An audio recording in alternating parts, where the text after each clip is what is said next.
$7,000 ტექნიკა და პასპორტი ერთ ღამეში მომპარეს. ყველაფერი გაქრა. მაგრამ მაინც ეს იყო საუკეთესო მოგზაურობა.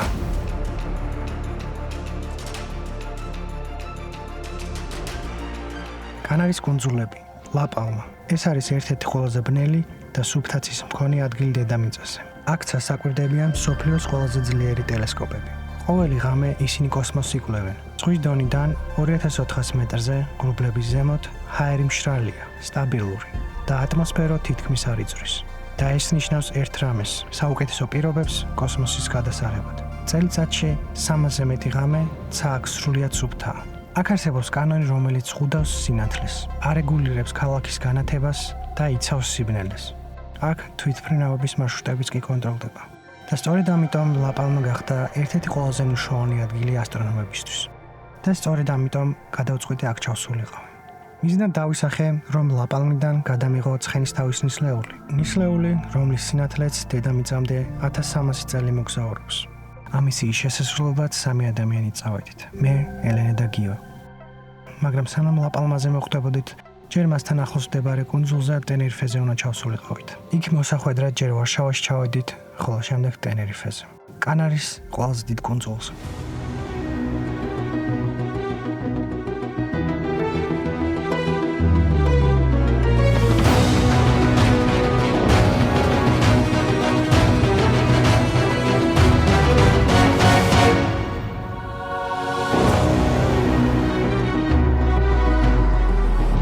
ძლივ ჩავალაგეთ 2 დღე თუ 3 დღე ვალაგებთ ამას უკვე და მოვახერხეთ რომ 2 დიდ ჩანთაში ჩაგვეტია ტელესკოპი და მისი აღჭურვილობა ან ტრეკერიც.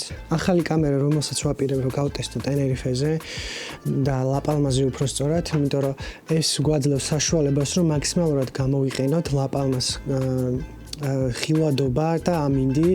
აქ ჯერ არ ვიცი რომ რამდენიმე დღის შემდეგ ეს კამერა გაქრება. აქ არის ტელესკოპი მინდა რომ ეს ხელით ავიტანო, ანუ ჩაბარება შემეშინდა ამის და ამიტომ ხელით ამაკ და ძალიან ფრთხილად უნდა მოიქცე დაახლოებით 10 საათი ვქნებით გზაში. იქ დაგხვდება მანქანა და მანქანის საშუალებით ვიქირავებთ და გადავიღებთ ყველაფერს, რაც გზად იქნება.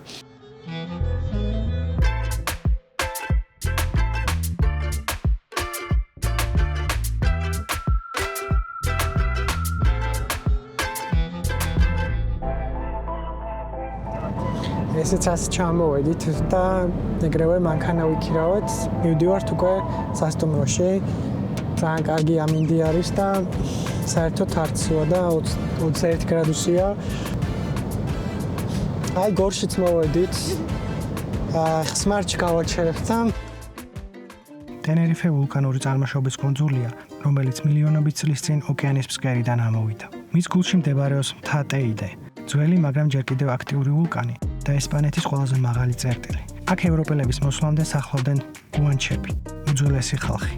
მოგვიანებით ტენერიფე გახდა მნიშვნელოვანი წერტილი ევროპასა და ამერიკას შორის, გემებისთვის, მოგზაურებისთვის და მკვლევრებისთვის. დღეს ეს ადგილი აერთიანებს ორ სამყაროს: ერთ მხარეს ველური, ვულკანური ბუნება, მეორე მხარეს თანამედროვე ცხოვრება და ტურიზმი. და სწორედ ამ კონტრასტში იწყება ჩემი მოგზაურობა. მოვედით მეცნიერებისა და კოსმოსის მუზეუმში, აი როგორც ჩანს უკან, გუშინ მაგალითად რომ ჩამოვედით იმის მერე, რაც 7 გარემოა და ამინდი რა თქმა უნდა სულ კარგი არის. აი ხა შემოვედით, ნახეთ რა კაი სივრცეა და გვაგვიანდება პლანეტარიუმების შოუზე. აჰა, გამოაცხადეს, გაიხსნა.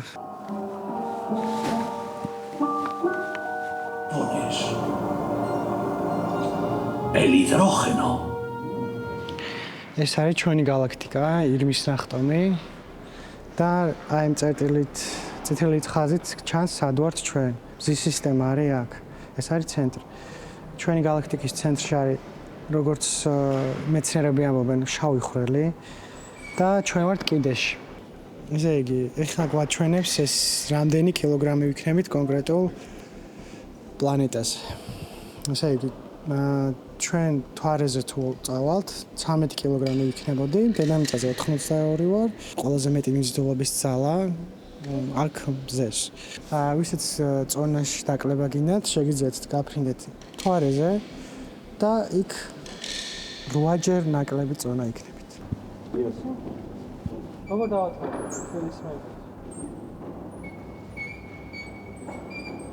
მთვარის ფაზები არის აქ გამოსახული, ნამგალა მთვარი, ანუ ახალი მთვარი და მივდივართ სავსე მთვარისკენ. ამ შემთხვევაში სავსე მთვარი არის იმ მომენტში, როდესაც მზეს მთლიანად ირეკლავს მთვარე სხივებს, მზის სხივებს და დედამიწაზეც მოდის.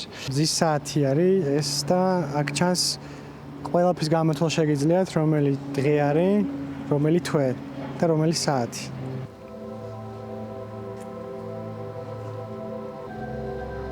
თუ გაინტერესებთ ასტრონომია, ტელესკოპები და ვარსკვლავებზე დაკვირვება, საქართველოში შეგიძლიათ იპოვოთ ეს ყველაფერი ერთ ადგილზე, პლანეტარიუმ G-ზე. მათთან ხელმისაწვდომია სხვადასხვა ტიპის ტელესკოპები და ასტრონომიული აქსესუარები, როგორც დამწყებებისთვის, ასევე გამოცდილი ასტრონომებისთვის. ტენერიფეზე პირველივე ღამეს მთაში ავედი. სინათლის დაბინძურება ქვემოთ დარჩა, ხოლო ზემოთ სიბნელე და ვარსკვლავები.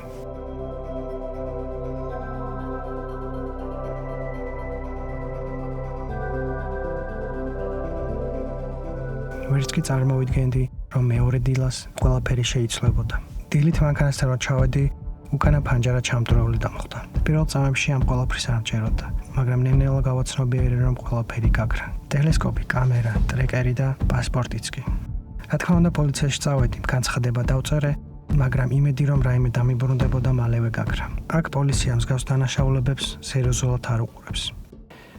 დავტოვე ჩემი ტელესკოპი და ტრეკერი, რაზეც მაგრდება ეს ტელესკოპი მანქანაში და დილით დაგხვდა წაღებული, გადახელი უკანა ფანჯარა. ფული მარტო 50 евро დამრჩა, რა ვიცი 50-100. ახლა აი კიდე წავდი და მისიც წაიღეს და მეორე სხვა შემცვლელი ვიპოვე. დანებება ყველაზე მარტივი გამოსავალი იყო. გადავწყვიტე, რომ ჩემი მიზნის მისაღწევად სხვა გზა მიპოვა.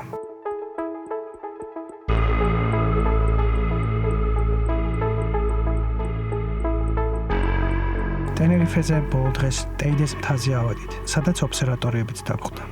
აი გამოჩნდა ობსერვატორიები.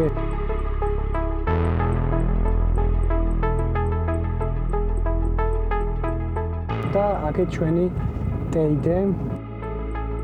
ტეიდეს მთა ესპანეთის უმაღლესი მწვერვალია. კანარის კუნძულების სიმბოლო და აქტიური ვულკანი. მის გარშემო გავრცელებულია ვულკანური პლატოები და კრატერები.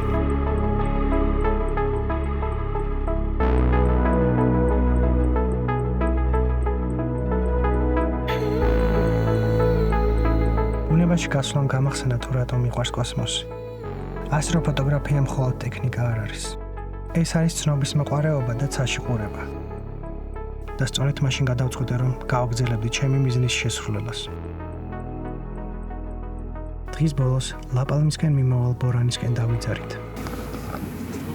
Line number 3, okay? 3. Beside the blue line, please. Okay.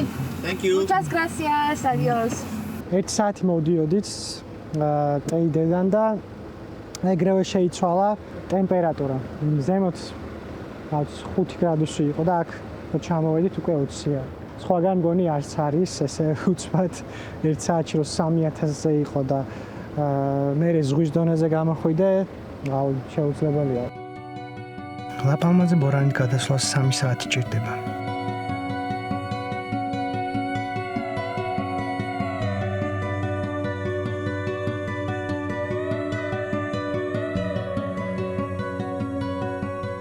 ავდივართ უკვე გემზე, ახეთ ძალიან დიდი მაგისტრალით არა ეს.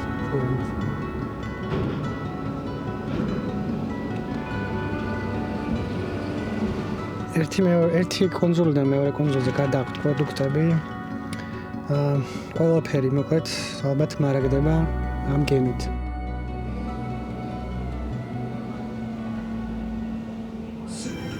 Por seguridad, se requiere la presencia de un adulto.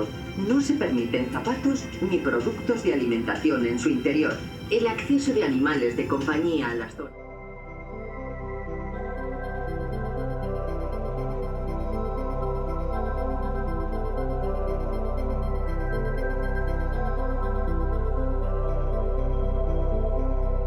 აქ ჩანს ორიონი გამოჩნდა ძალიან ლამაზია და ძალიან სიბნელეა.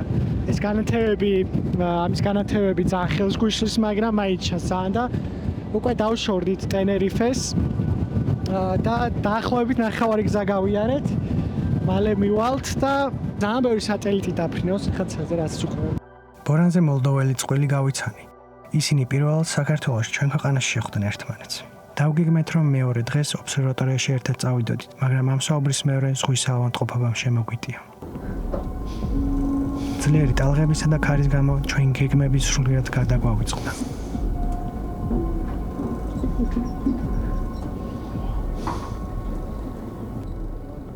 მე მეგონა რომ კარგად ვიქნებოდი აქ და მარტივად ჩაივიდით ეს. მაგრამ ყველა ცუდა თორთა აქ აი სამივე ჯგუფის წევრი. გიოც ცუდად იყო, მაგრამ მაინც პროფესიონალურად აგზელებდა გადაღებას.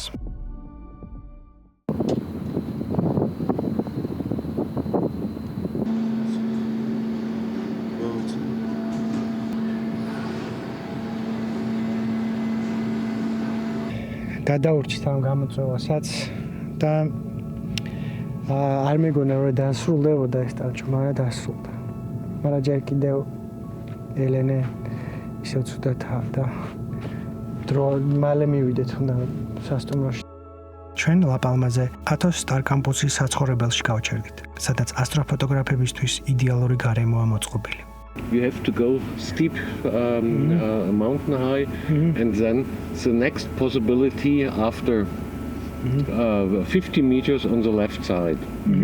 So right and Go by feet. Okay. საყურელი კაცი გარბის ხა უნდა ადგილი გვიპოვოს. Now at night I'll show you tomorrow. I'll show you everything. Here's one of the entrances. ჩვენი საცხოვრებლის გარშემო სრული სიბნელე იყო და უამრავი ვარსკვლავი ჩანდა.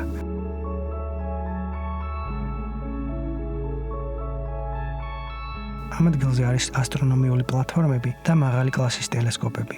იდეალური ადგილია დაკვირვებისთვის და გადაღებისთვის. აქ ღამე მხოლოდ წითელ სინათლეს იყენებენ. წითელ სინათლეს ყველაზე გრძელი ტალღა აქვს, რაც ნიშნავს, რომ ის თვალს და ტელესკოპებს არ უშლის ხელს. იგი გათენდა მეორე დღე. ესეთ ლამაზ ადგილზე ყოფილვართ, ღამე არ ჩანდა და ნახოთ აქ რამდენი ტელესკოპია და რამდენი ლამაზი ადგილი. აი ერთ-ერთი ადგილი, საიდანაც შეიძლება რომ გადაიღო ღამე. ესეთი ბევრია, ყველა ოთახს თავისი აქვს.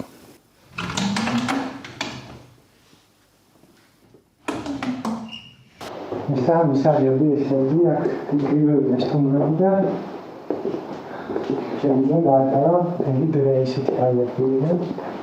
ძველი ტელესკოპები კოლექციას აძლევს კაი აქ პროფს და ძალიან საინტერესო ადგილია და ახლა დღეს დავგვიგმოთ დავждებით და დავგვიგმოთ ხვალ გავარავითი დავუწყოთ და რა გავაკეთოთ. გუშინ კაიმ დაგვიტოვა ვინც დაგვხვდა მასპინძელმა და ამით შეგვიძლია არ შეუშალოთ ხელი სხვა ასტროფოტოგრაფებს, არ შედის ეს ტელესკოპში ეს განათება, წითელი განათება. ძალიან მეგობრულია, კაი, მოვეთ მაქსიმალურად. ყველაფერი აგვიხსნა, დაგვეხმარა. დღეს ვფიქრობთ, რომ შევეხმიანოთ მას და ვიქირავთ მისგან აპარატურა, რომელთაც დავაკვირდებით და გადავიღებთ ცხენის თავის ნისლეულს. ცხენის თავის ნისლეული ერთ-ერთი ყველაზე ცნობილი ობიექტია ღამის ცაზე. ის მდებარეობს ორიონის თანავარსკვლავედში. ჩვენგან დაახლოებით 1300 სინათლის წლის დაშორებით. ამ ნისლეულს განსაკუთრებულს ხდის მისი ფორმა. ის ბნელი ნისლეულია, ანუ თავად არ ანათებს. უბრალოდ ფარავს მის უკან არსებულ ნათელ გაზს. ყველაზე საინტერესო კი ის არის, რომ ეს რეგიონი ვარსკვლავების დაბადების ადგილია. If you want to make pictures from the Horsehead maximum 1.5 minutes. ეს არის კაი, სტარ კამპუსის დამფუძნებელი. ჩემი ისტორიის მოსმენის შემდეგ მას შემომთავაზა რომ გამომეყენებინა მისი დისტანციური ობსერვატორია. Other possibility, if you want to rent the observatory, it's a CDK 14. If you want to see it, I can show you the observatory. Yeah? Yeah. Okay, understood. I have no secrets here.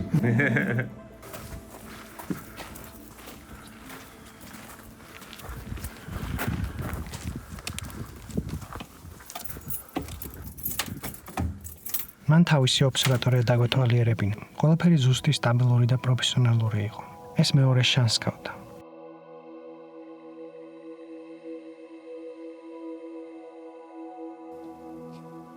კაიმ საკუთარი პროგრამა შექმნა, ასტროლობი. ყველაფერი ერთ სისტემაშია გაერთიანებული. კამერა, ფილტრები, გუმბათი, ამინდის სენსორები. თუ ქარი ძლიერდება, ან წვიმა იწყება, გუმბათი ავტომატურად იხურება. ყველაფერი დაცულია. კაიმ მითხრა, რომ ფოკუსი ერთხელ დააყენა და 9 თვე აღარ შეხებია. ასეთი სტაბილურობა პროფესიონალურ სისტემებს ახასიათებს. ეს მხარე, სადაც ვართ, არის განსაკუთრებული იმით, რომ აქ ღრუბელი ღამე იფანტება. დღის მონაკვეთში იყო ღრუბელი, მაგრამ ღამე გადაიწმინა და სხვა კუნძულის ნაწილებზე ვიყავით და იქ ღრუბლიანი იყო და როგორც კი აქ ამოვედით, ეგრევე მოიწმინდა. როცა ვარსკვლავს უყურებთ და ციმციმებენ, ეს შეიძლება ლამაზი იყოს, მაგრამ ასტროფოტოგრაფიისთვის ეს ცუდის ნიშანია. ამას მეცნიერულად ქვია ასტრონომიული ხილვადობა. ანუ ცის სტაბილურობა, რომელიც ამახინჯებს ვარსკვლავების სინათლეს. ქარი მუდმივად მოძრაობს, ქარი, ტემპერატურის ცვლილება, ტურბულენცია. ეს ყველაფერი იწვევს ვარსკვლავების ციმციმს. როცა ასტრონომიული ხილვადობა ცუდია, ვარსკვლავები და სხვა ციური ობიექტები ფოტოზე აღარ არის მკვეთრი. ისინი ფართოვდება და კარგავს დეტალებს. ხილვადობა იზომება ვარსკვლავის დიამეტრით ფოტოზე. ამას ეწოდება არკწამი. რაც უფრო პატარაა ეს რიცხვი, მით უფრო მკვეთრია ვარსკვლავი. შედარებისთვის აბასთომანში ხილვადობა დაახლოებით 2 არკწამია, რაც ნორმალურ პირობებად ითვლება. მაგრამ ლაპალმაზე ეს მაჩვენებელი შეიძლება 0.5-ზე დაბლად ჩამოვიდეს. სწორედ ამიტომ არის მნიშვნელოვანი სწორად აერჩეს ადგილი, სიმაღლე და ამინდი, რადგან კარგი ხილვადობამ შეიძლება მთლიანად შეცვალოს საბოლოო შედეგი. მეორე დღეს როკე დე ლოს მუჩაჩოს ობსერვატორიაში წავედით. ის ერთ-ერთი საუკეთესო არა მარტო ევროპაში, არამედ მთელ მსოფლიოში. ტურს შევუერთდებით ახლა და დავათვალიერებთ ყველა ობსერვატორიის ნაწილს. არ ველოდით აქ ხა ნისლი არის, ეთყობა რაც low cloud-ია, საელჩოსგან ველოდებით ოდის დაგვირეკავენ და გვეტყვიან როგორ უნდა მოიქცე, როგორ დაუბრუნდე საქართველოში. ვერ ბრუნდები, იმიტომ რომ დავიახაზები არ მაძლევენ უფლებას პასპორტის გარეშე გადაფრენის მადრიდში, სადაც ჩვენი საელჩოა, ტენერიფეზე არ არის საელჩო და ამიტომ ვერ ვიღებ ცნობას დროებითი პასპორტის და გაჭედილი ვარ მოკლედ ტენერიფეზე და კანარის კუნძულებზე. კუნძულის ყველაზე მაღალ წერტილზე მდებარეობს როკე დე ლოს მუჩაჩოს ობსერვატორია. 1980-იანი წლებიდან ეს მთა კაცობრიობის ერთ-ერთ ფანჯრად იქცა სამყაროსკენ. მიყვებით გიდს და აგვიხსნა, რომ 3 საუკეთესო ობსერვატორიაში შედის ეს ობსერვატორია. ეხლა ავალთ ღრუბლებს ზემოთ, ზამთარში იცის ხოლმე ესეთი ღრუბელი.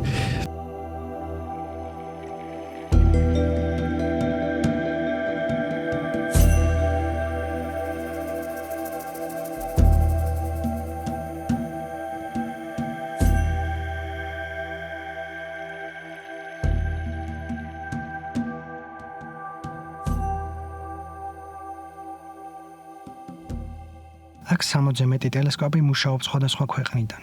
იკვლევენ galaktikებს, შავხრელებს, ეგზოპლანეტებს და სამყაროს სტრუქტურას.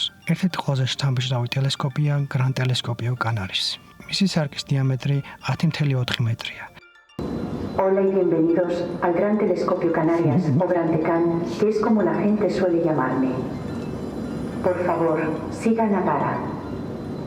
De la Real. Está bien de Madrid. Si me quieres ir a apoyar.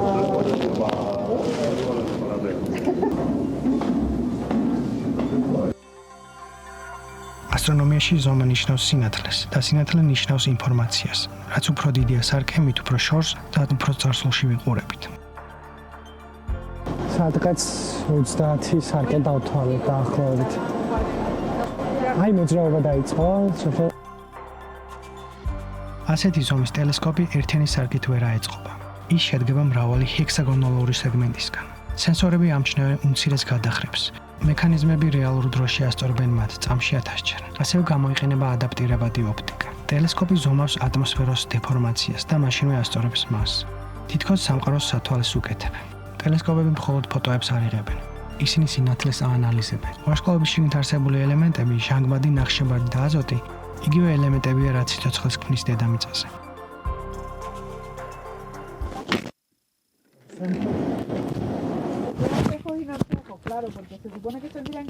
ესენი არის high energy ტელესკოპები, gamma rays სხივებს იღებენ და რამე თუ ხდება galaktikებში ან სხვა, ანუ აფეთქებები და ასე შემდეგ იჭერენ რა, რაც ვიზუალური დაკვირვებით ან სხვა ტელესკოპებით შეუძლებელია. როგორც თქვენს ისეთი ქარი იყო აქ, რომ დეტექტორები წაიღო ამ ტელესკოპების და ვერ ფუნქციონირებენ, მარტო ერთი ტელესკოპი ფუნქციონირებს ახლა. ლაპალმაზე ობსერვატორიის გვერდით მდებარეობს მუზეუმი, სადაც შეგიძლიათ შეისწავლოთ ვარსკვლავების ტელესკოპებისა და ასტრონომიის ისტორია.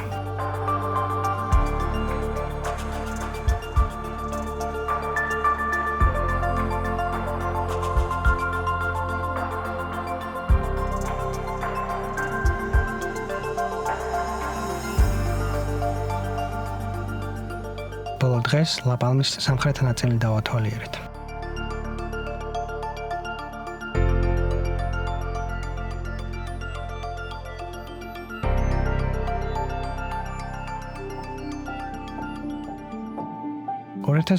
წლის 19 სექტემბერს ვულკან კუმბრევეიას ამოფრქვევა დაიწყო, რომელიც 80 დღეზე მეტხანს გაგრძელდა. ეს იყო კუნძულის ბოლო 500 წლის განმავლობაში ერთ-ერთი ყველაზე ხანგრძლივი დამანგრეველი ამოფრქვევა.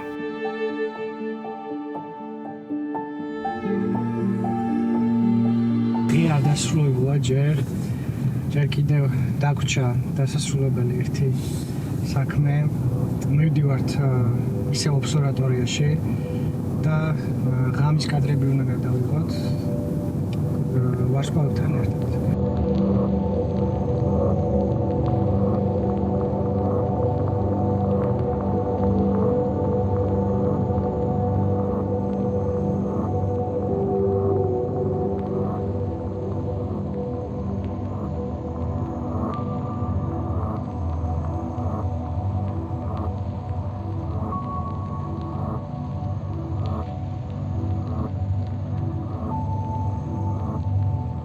მითისიმელია და ძალიან დიდი ქარი იყო, ხა მოვეფარეთ რაღაცას.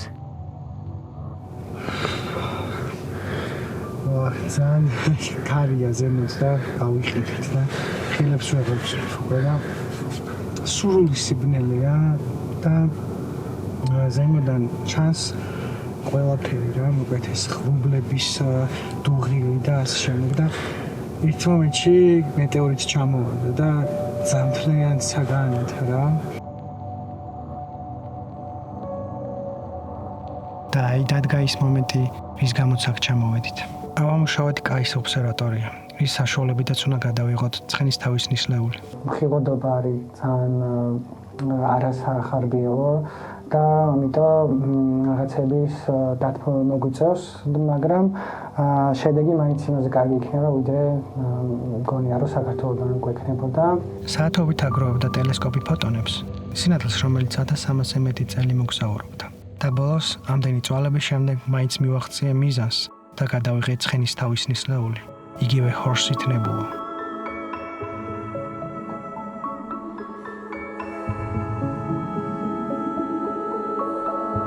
აქ ჩამოვედი ნისლეულის გადასაღებად და დავკარგე ყველაფერი. მაგრამ მივიღე გამოცდილება. ვიმუშავე მეცნიერებთან ერთად, შევხვდი ჩემნაირ ხალხს. ნახე ყველაზე ბნელი წა ჩემს ცხოვრებაში. ასტროფოტოგრაფია ტექნიკა არ არის. ეს გამძლეობაა, წას არ აინტერესებს რა დაკარგე. ის აჯილდოებს მათ, ვინც ისევ ზემოთ იყურება.